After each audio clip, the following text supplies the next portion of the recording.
Um, I'm going to illustrate what Ludov said before. I just need my slides. Thank you. So we have organized the climate negotiation simulation in our area for about 150 students from 11 different middle schools. I come from France and I work at the University of Lorraine in an organization called House for Science in Lorraine, la Maison pour la Science en Lorraine. This organization is a part of a network coordinated by the Fondation La Main à la Pâte and Zone Science Foundation, of which Pierre Léna is one of the co-founders. We are committed to working with teachers to improve the quality of science teaching in schools and middle schools. We offer teachers a wide range of training and resources to promote a lively and inclusive science that is in tune with societal issues. While preparing a training course for teachers on climate change organized in partnership with the Office for Climate Education, I discovered this pedagogical kit on climate negotiation simulation. This kit, designed by the Agence Française de Développement, French Development Agency, and the OCE, offers ready-to-use activities for the classroom and all resources to organize a climate negotiation simulation. The COP simulation kit is a pedagogical tool to help students to progress through knowledge acquisition, skills development, and related hands-on learning. It's also a shared group experience and an excellent opportunity to encourage individual and collective commitment to the ecological transition. After discovering this kit, our team wanted to offer this climate negotiation stimulation project within a network of partner middle schools affiliated with the House for Science in Lorraine. Most of the middle schools in the network enthusiastically joined the project. The pedagogical kit is divided into three complementary parts: understanding climate change today, the simulation, internegotiational negotiation, and taking action for the climate. This section presents projects put in place to tackle climate change around the world. This project may give teachers some ideas. All activities are based on active teaching methods, investigative approach, project-based learning, debates, role play. Before the first step, we had train and support teachers in the implementation of the teaching kit in their classes with the participation of a member of the OCE, Simon Klein. This step is crucial for preparing and involving the team of middle school teachers who are motivated by the project. This training day took place in June. Different topics were explored, like the climate justice or the world of COPs.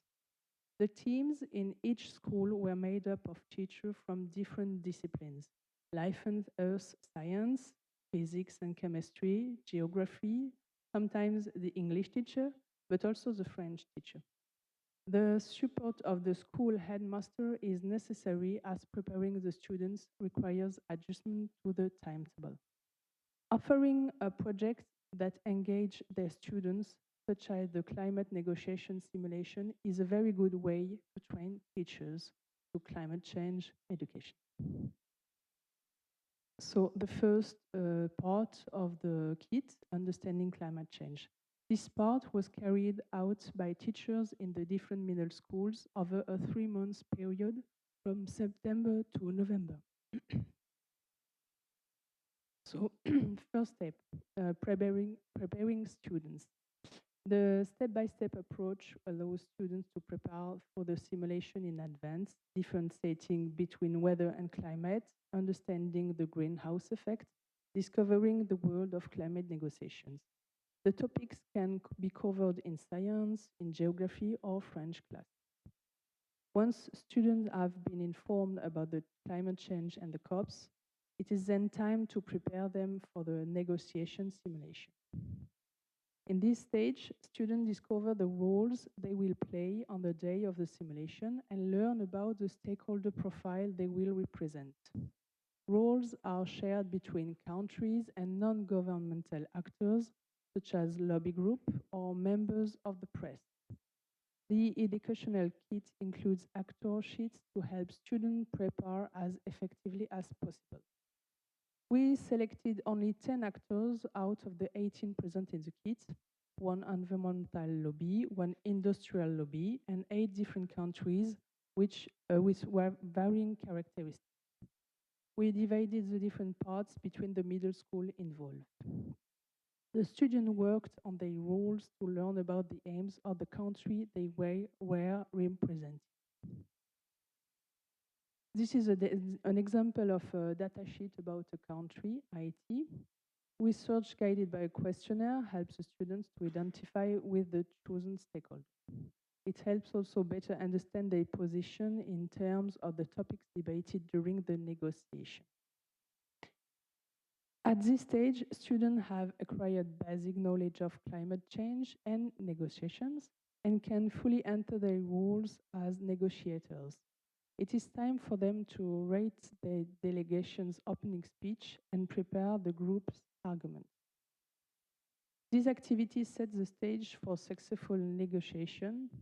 The first speeches must be clear, short, and impactful, like the Tuvalu foreign minister. They must be believable and lyrical. And then the part B, the COP simulation. The COP simulation took place last November at the same time as a real COP in Baku.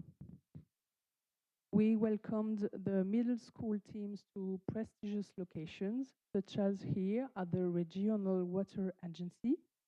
They are welcomed as members of delegations and join the other participants according to a set program. The students are now ready to carry out the climate negotiation simulation. This is Ludolf. They have written their speeches and know what position to take and what role to play according to the stakeholder they are representing. After the speeches by the officials, it was the students' turn to deliver their opening speeches. Pierre Lena, co-founder of La Main à la Pâte Foundation and honorary president of the OCE, was the special guest at this first edition. The Secretary General of the United Nations, played by Simon Klein from OCE, chaired the discussion. The success of the event is also linked to its theatricality. All participants wear appropriate attire for the occasion. The microphones, the podium, and the imposing venue all contribute to the importance and solemnity of the moment. The different countries are played by the students. Non-governmental parties are played by students who are guided by an adult, as these roles are difficult to play. As you can see here, the environmental lobby organized the protest and disrupt the negotiation with slogans such as "There is no Planet B." The members of the IPCC and scientists are played by members of our team, as well as other academics and even partners. The United Nations secretaries are also adults who lead the debate. Students who run a web radio station in their middle school with a teacher were present and played the role of the press alongside real members of the press. And all along the day, the teacher's role is to assist to the meeting. They are just watching. They are not allowed to intervene during discussions. We offered science workshops during breaks between negotiation and lobbying sessions. During these workshops, concepts such as albedo and infrared radiation were explored through experiments. We also put a climate exhibition called Common Misconceptions About Climate. Time to negotiate.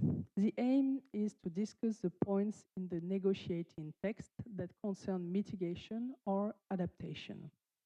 Each working group studies the measures one by one, negotiates, and writes its part of the negotiating text, which can be viewed in real time via a shared document. It's also possible to add new measures. The Secretary of the United Nations shares the negotiation but must remain neutral. The Secretary sets out each of the points to be addressed in the negotiating text and organizes the participants' speaking turn. Sorry. Like at the real COP, at the end of the negotiation, each delegation is invited to sign the negotiating text. The closing plenary meeting is structured in the same way as the opening session, with a speech by the Secretary General of the United Nations, who thanks the parties and reviews the ambitiousness of the newly adopted text. If all the measures are in green, it's a very ambitious project. It was not the case during our event, but the text adopted was still quite ambitious. Compared to the decisions made during the COP in Baku, which took place at the same time, the students proposed a much more ambitious text. I want to highlight the importance of expressing feelings in climate change education. At the end of the event, we invited the students to share their feelings.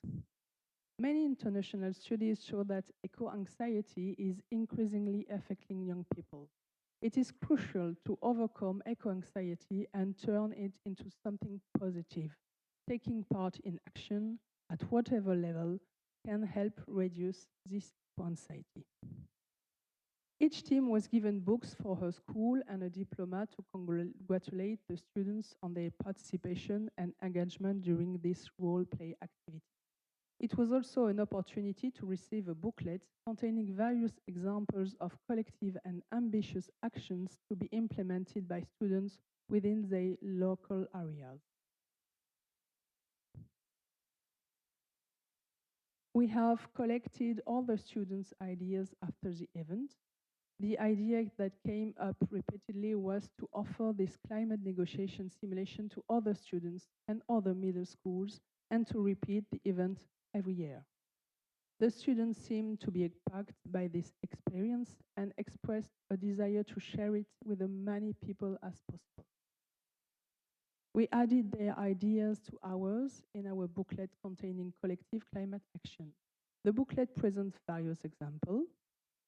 After the climate negotiation simulation, studios worked together to implement actions on a smaller or larger scale. Actions to protect nature, cycling on school trips. They also communicated with other students at the school to share their experience of the climate negotiation simulation. To conclude, I would like to say, because every action counts, because education is one of the main key to ecological transition, let's stay mobilized to build a sustainable future together. Thank you for your attention.